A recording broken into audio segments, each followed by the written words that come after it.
또 이런 오심 또 편파 판정 때문에 이제 다시 없었으면 좋겠을 텐데 또 2012년에 또 올림픽 오심 역사에서 또 대사건이 하나 있었어요. 사실 펜싱에서 런던 올림픽은 이제 성과가 제일 좋았던 그 올림픽으로 제가 기억이 나요. 저도 이제 참가했었지만 이제 펜싱에서만 이제 금메달 2개, 은메달 1개, 동메달 이제 3개를 기록했는데 이제 이 상황에서 메달 획득이 더 될 수 있는 상황인데 이제 신혜람 선수가 경기에서 이제 큰 논란이 생겼던 거죠. 영겁의 1초라고 부르나? 예, 1초가 얼마역인지 밥도 먹겠어 화장실도 다녀오고. 그때 상황을 또 이제 간략하게 설명을 이제 드리면 점수가 이제 나지 않은 상태에서 연장전에 이제 돌입한 상황이었어요. 이제 신아람 선수가 결과에 이제 우선권 꼬리오리띠가 왔는데 1분만 버티면 무조건 이기. 상대 선수가 이제 공격을 몇 차례 시도했는데 이제 성공을 못한 거죠. 마지막 이제 1초가 남은 이제 상황이었는데 지금 1초만 지나면 되겠다 기다리고 있는데 저희는 심판기라고 해서 전기가 통하거든요. 봤어. 딱 누르면 거기서 시작이에요. 근데 주신 말고 옆에서 이제 그걸 누르는 사람이 있어요. 근데 이거를 눌렀는데도 시간이 안 간 거지. 근데 그 1초가 거의 봤어. 10초는 맞아. 네, 10초는 넘었던 상황이라서 이제 그래서 이제 독일의 하이데만 선수가 이제 극적으로 결승에 진출한 거예요. 이제 독일 선수는 이제 자기가 이겼다고 막 좋아하는데 신아람 선수는 거기서 악수를 청하는데 악수를 하겠어요? 안 하지. 메달리님은 안 하죠, 당연히. 뺨때기 때려버리지. 그쵸? 신아람 선수는 이제 피스트에서 나오질 못하고 우는 거야. 4년 동안 얼마나 고생을 했는데 코치진이 강력하게 항의해도 이게 바뀌진 않더라고요. 그래서 누구 잘못인데요? 근데 그거를 누구의 잘못이라고 할 수는 없었던 것 같아요. 어린 선수가 누르는 선수가 잘못했다고 하기에도 그러고 심판은 무조건 심판기의 결정인데 근데 그때는 이제 펜싱에서 1초 이하의 소수점은 기록되지 않았어요. 그때 당시에 1.35초든 뭐 1.89초든 무조건 1초니까. 근데 이제 그 사건 이후로 이제 바뀐 거죠. 2013년부터는 이제 남은 시간 10초 이하부터 0.01초 단위까지 이제 표시하는 걸로. 그래서 최근에 신아람 선수도 이제 아쉬웠지만 어떻게 보면 나로 인해서 펜싱이 조금 더 공정해지지 않았나 하는 그런 생각이 든다고 이제 얘기했더라고요. 이 당시에 신아람 선수가 눈물을 흘리며 썼던 장면을 TV에서 봤던 기억이 되게 생생하게 나더라고요. 근데 그 당시에 현장에서 우리 선수단이 즉시 국제펜싱연맹에다가 제소를 했습니다. 했는데 그걸 이제 기각하면서 한 문구가 이건 더 이제 좀 약간 열이 뻗치는 그런 내용인데요. 읽어드리면은 독일 선수의 득점이 경기 시간 종료 후 발생한 건 인정하지만 이에 대한 판단은 심판 고유 권한이기 때문에 심판이 결정을 내린 이상 번복할 수 없다고 했거든요. 이게 전혀 논리적이지가 않아요. 사유로서 납득이 가야 되는데 판정에 대한 이의제도를 둔 이유가 없거든요. 그래서 이런 납득할 수 없는 결과가 나왔죠. 무슨 이야기를 해도 설득되지 않을 것 같은데 뭐라고 했을까요? 당시 국제 펜싱 연맹의 막심 파라마노프 사무총장이 이제 신아람 선수한테 이런 말을 했다고 합니다. 너에게 동정심이 간다. 하지만 판정 번복과는 별개의 문제이니 받아들여라. 너는 아직 나이도 어리지 않냐. 그리고 이번 올림픽에서 에페 단체전이 아직 남아있으니까 승복하고 내려왔으면 좋겠다. 이렇게 말하니까 신아람 선수가 남은 에페 단체전에 영향이 있을까봐 더는 항의의 뜻을 표시하지 못하고 그냥 내려왔다고 하더라고요. 우와, 무지 억울했겠다. 아니 나이가 무슨 상관이야. 나이 얘기하니까 내가 흥분되네. 이거 참. 아까 이제 그런 말을 했잖아요. 심판이 시계 고장이니까 어쩔 수 없었다. 꼭 그렇지가 않아요. 그건 심판이 경기 규칙을 잘 숙지하지 못해서 아마 그런 말을 한 게 아닐까 싶은데요. 국제 펜싱 연맹 경기 규칙 중에서 기술 규칙 제32조 제3항을 보면은 표준 시계의 작동 고장이나 시간 게시원의 실수로 인하여 남아있는 시간을 알 수 없을 경우 심판은 단독으로 남아있는 시간을 판단한다 라고 써 있습니다. 명시적으로. 시간 게시원이 실수를 했더라도 그 1초라는 시간이 흘렀음을 심판이 인지를 했다면은 경기 종료를 판단을 했어야죠. 시계가 고장났으니까 1초가 흐른 게 아니다 이렇게 볼 수 없는 거라는 겁니다.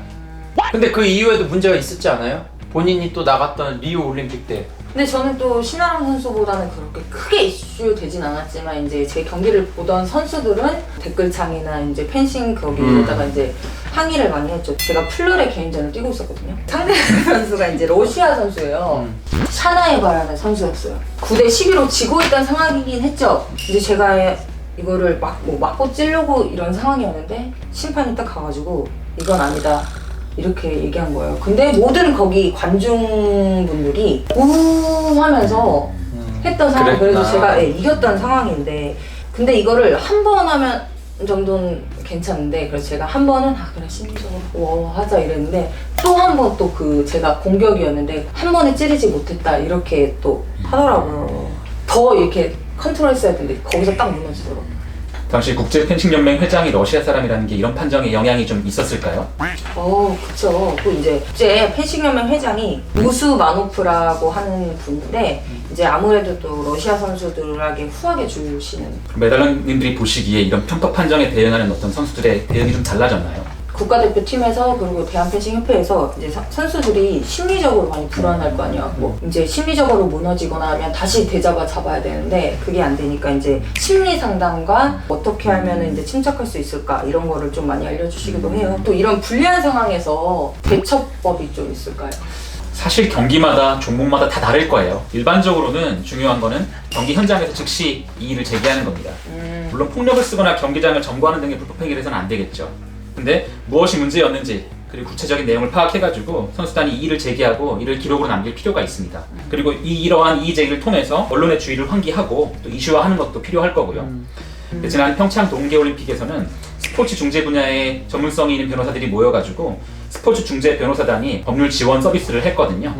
여기서 전문 변호사들의 도움 받아서 정식 서면 제출이라든가 이런 절차에 따른 진행을 하는데 많은 도움 받을 수 있을 겁니다. 경기를 수행하는 선수로서는 이러한 제도적 방안이 있다는 걸 일단 믿고 신뢰하고 다소 불리한 상황이 현장에서 전개되더라도 순간순간 최선을 다해야 할 거고요. 우리 선수들한테도 이런 걸 딱 알려줘야겠다. 되게 그렇죠. 좋은 방법인데. 이제 계속해서 이제 오심 사건에 대해서 이야기해 볼게요. 이제 이것도 대한민국을 또 들썩하게 했던 사건인데 2014년 소치 동계올림픽 피겨스케이팅 판정 논란입니다. 이거 알면 스트레스 이빠이 있어. 이것도 다 네, 누구나 알죠. 우리 김연아 선수 2연패를 국민들이 다 바랬는데 좀 아쉽게 됐죠. 소치올림픽에서 김연아 선수 이제 테크닉이 너무 완벽했잖아요. 그런데 이제 점수가 공개됐는데 금메달이 아니었어가지고 이제 프리 경기에서 착지 실수를 범한 러시아 아델리나 소트니코바 선수가 이제 금메달을 이제 땄던 그 상황인데 김연아만큼 걔가 했으면 몰라. 아니 그렇게 못했으면서 뭐 그렇게 그런 걸 얘기해? 아니 무려 총점이 5점 이상 높게 그러니까. 나왔다는 사실이 이제 믿기지 않잖아요. 에이 틀렸어. 피겨에 대해서 자세히 알진 못하지만 자세한 내용을 모르는 시청자들이 봐도 누가 뛰어났냐에 대해서는 이견이 없을 거거든요. 결국 은메달을 목에 걸었는데 여기서도 환하게 웃어 보이는 김연아 선수를 보면서 더 마음이 아팠습니다. 김연아 선수는 후회가 없었지만 국민들은 미련 한가득이어서 국제빙상연맹의 공식 페이스북에는 판정 논란에 대한 피겨 팬들의 비난이 폭주했었어요. 예, 국제 스포츠 중재 재판소에 제소해라 뭐 말들이 엄청 많았었죠. 네. 근데 이런 비난에도 불구하고 IS 국제 빙상연맹에서는 빙상 경기연맹이죠. 아무런 문제가 없었다 이렇게 당당한 태도를 보여가지고 오히려 당혹스럽게 했는데요.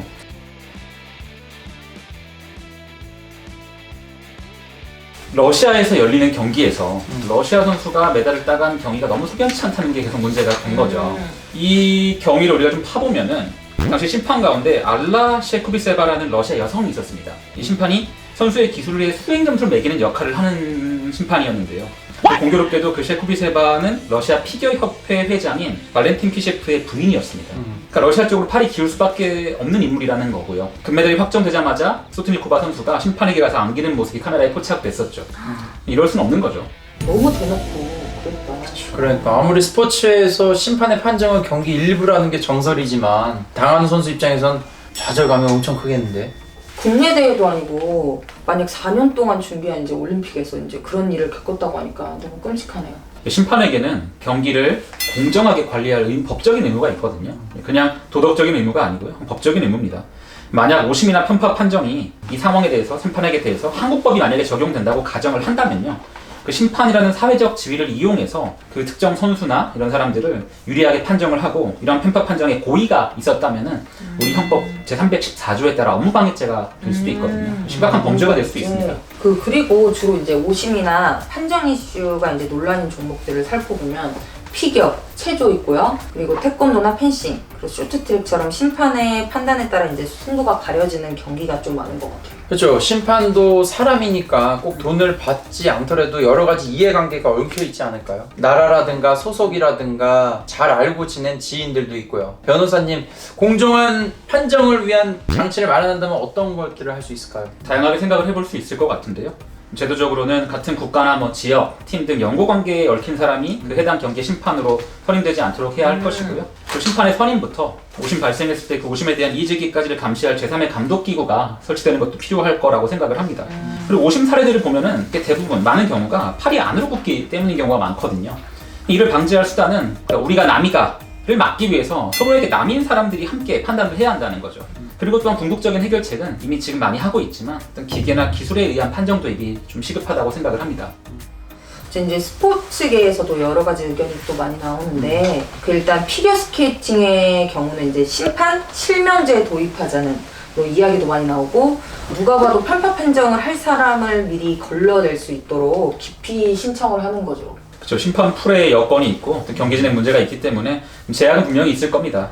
그러나 가능한 범위에서 심판을 제척하거나 기피 신청하는 제도는 필요하다고 생각하고요. 여기서 제척은 어떠한 사유, 요건, 유형이 있으면 자동으로 심판이 이제 배제되는 걸 제척이라고 하고요. 기피는 선수나 어떤 선수단이 신청하는 거죠. 두 제도 다 필요하다고 생각을 하고요. 그럼 편파 판정의 가능성을 훨씬 줄일 수 있겠죠. 그러면은 또 이런 의견도 있었는데요. 그 심판 감시 제도를 도입하자는 거래요. 경기 전체를 잘 촬영해서 오심 판정에 대한 재판정 자료를 활용하고 오심을 하는 심판에게 페널티를 이제 부여하자라는 건데. 그럼 자기가 그 낸 결정에 대해서 명예를 걸고 끝까지 책임지라는 거네. 그 테니스 호주 오픈이 이제 개막하면서 카메라 선심이 등장했는데 이제 코트에 설치된 카메라가 공의 궤적을 추적해서 실시간으로 판정을 한대요. 그리고 아웃, 폴트, 콜을 미리 녹음한 사람의 목소리를 대신하는 건데 꽤 정확한가 봐요. 카메라 판정이 정확하다 보니까 판정에 이제 불복하는 선수들도 적어지고 선수들의 이제 항의도 이제 줄었다고 하네요. 그래서 시대가 진짜 많이 달라진 것 같아요. 그러면 이제 이미 카메라 판독에는 익숙해져 있으니까 머지않아 기계 심판이라는 말을 들어도 전혀 이상하지 않겠어요. 그러니까 어쨌든 이제 공정하길 바라면서 이제 AI 심판에 대한 이야기도 이제 나오는 것 같아요. 변호사님이 기계 판단에 이제 착오는 없을까요? 그런 거에 대해서? 예, AI라는 것은 기본적으로 빅데이터를 연료로 삼아서 돌아가는 어떤 판정이 이루어지는 건데요. 기술이 더 발전하고 빅데이터가 더 쌓여감에 따라서 판정의 완벽도는 더 높아질 수밖에 없을 겁니다. 인간이 그걸 넘어서기 힘들 거고요. 근데 현재 이제 문제가 되고 이슈가 되는 거는 그 설명 가능성입니다. 그러니까 AI가 돌아가는 그 내부에 알고리즘이 복잡하게 있고 이제 빅데이터가 인간이 다 볼 수 없을 만큼 많은 양이 있죠. 그러면 어떤 판정을 AI가 했어요. 이거를 어떻게 인간이 납득할 수 있는 설명이 있어야 되는데 그게 지금 확보가 아직 잘 안 된다는 거죠. 그러니까 이 기술이 지금 현재 이슈가 되는 기술인데 조금 설명 더 드리면은 이 기술은 미국 군사 기술에서 지금 이슈가 되고 있어요. 뭐냐면은 미국도 AI를 활용해서 이제 군사 공격을 하고 이제 이런 걸 준비를 하고 있거든요. 근데 미국은 이제 AI에 이걸 맡겨놓으면은 미국의 군사 AI가 누굴 죽였어요. 왜 죽였는지 몰라요. 그냥 AI가 판단할 땐 이게 옳은 거예요. 이 사람이 위험한 사람이라는 거예요. 그래서 설명 가능성을 어떻게 확보하냐 이걸 explainable AI 혹은 설명 가능 AI라고 지금 이슈가 되고 있고요. 아마 스포츠 판정에 있어서도 이 부분이 앞으로 기술 발전에 따라서 해결될 문제라고 생각을 합니다. 현재 가능성 있는 부분으로는 심판 스스로에게 양심 있게 도덕성을 갖고 심판해야 되는 게 맞는 것 같아요. 예, 올림픽이나 국제대회 심판이라면 해당 종목의 규칙을 누구보다 잘 알고 있는 사람이잖아요. 그럼에도 오심이 발생하는 것은 도덕성에 심각한 문제가 있다는 거죠. 그래서 이제 심판들에 대한 교육 부분도 충분히 필요하다고, 보완이 필요하다고 생각이 되고요. 그리고 심판 입장에서 한 번 판단을 했다고 그걸 고집스럽게 지켜내는 게 꼭 능사가 아니거든요. 심판도 인간이기 때문에 얼마든지 잘못을 할 수 있고요. 이의가 있으면 거기에 대해서 다시 판단을 바꾸는 거, 그게 절대 부끄러운 게 아니거든요. 또 선수 입장에서는 또 심판이 인간이기 때문에 다소 불리한 판정이 있을 수 있다는 걸 언제나 생각을 해야 한다고 생각을 합니다. 그럼에도 불구하고 순간순간 경기가 끝날 때까지 최선을 다해야 한다는 그런 강력한 멘탈, 이게 필요하지 않을까 싶고요. 지도자나 이제 협회 차원에서는 전문가를 통한 교육과 학습이 중요하다는 생각도 드는데요. 이제 경기 현장에서 오심이나 편파 판정이 나오면 누구나 흥분을 할 수 있어요. 누구나 당황을 하고 도가 지나친 당황이나 흥분이 생기면은 이게 경기에 오히려 악영향이 되거든요. 이런 상황이 발생했을 때 우리가 어떻게 하면 억울한 징계를 당하지 않으면서도 정당하게 이의를 제기하고 침착하게 대응할 수 있는지 좀 학습하고 교육을 할 필요가 있다고 생각을 합니다. 경기 현장에서 대응할 사항과 경기가 종료된 다음에 직후에 대응할 사항들을 나눠서 미리 준비를 해두고 이런 걸 같이 도와줄 수 있는 전문가, 변호사 등의 전문가 인력을 또 확보해두는 것도 중요할 거라고 생각을 합니다. 평생 꼬리표처럼 달고 다닌 오심 논란, 이제 후회할 판단은 이제 하지 않았으면 이제 좋겠고요. 한 경기마다 한 사람의 인생이 걸려있다고 생각하면서 판정을 하면 좋겠습니다. 공정하고 정의로운 판정이 없다면 그건 더 이상 스포츠라고 할 수 없을 테니까요. 맞습니다. 역대급 올림픽 판정 이슈에 대해서 이야기를 나눠봤는데 어떠셨나요? 굉장히 억울하고 제가 대신해서 같은 스포츠인으로서 억울하고 그래서 참 고생하신다는 그런 말씀을 드리고 싶네요. 생각해보면은 참 한 경기 한 경기가 저희 시청자 입장에서는 지나가는 한 프로그램이지만 그 선수 한 명 한 명 입장에서는 피땀 눈물이 정말 새겨있는 그런 소중한 기회잖아요. 근데 그 기회가 아름답게 마무리되지 못하고 오심이나 평가 판정 논란으로 이렇게 사건이 되는 건 참 아쉬운 것 같아요. 그런 오심이 때로는 범죄가 될 수 있다는 것을 참 명심해야 될 것 같고요. 그리고 이런 오심이 발생할 경우에 어떻게 바로바로 시정할 수 있는 그런 제도적 보완이 계속 갖춰나가면 좋겠습니다. 이제 오늘 시간 관계상 대표적인 오심과 편파 판정 사례에 대해서 이제 알아봤는데 이제 부디 이번 베이징 동계올림픽에서는 이제 정당한 판정으로 세계인을 승복할 수 있는 경기 결과가 있었으면 좋겠습니다. 다 같이 구독, 좋아요, 알람 설정. 오늘 주제는 운동선수들이 머리가 너무 나쁠까입니다. 저 그런 얘기 많이 들어봤죠. 운동하는 사람 시끄럽다, 폭력스럽다.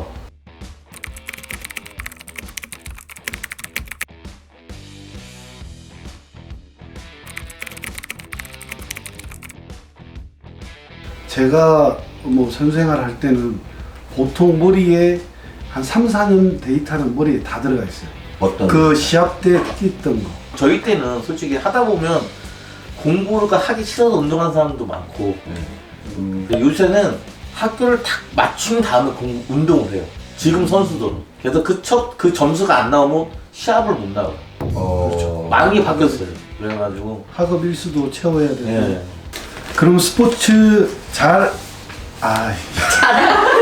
니네 이런 거 쓰지 마. 예, 그 니네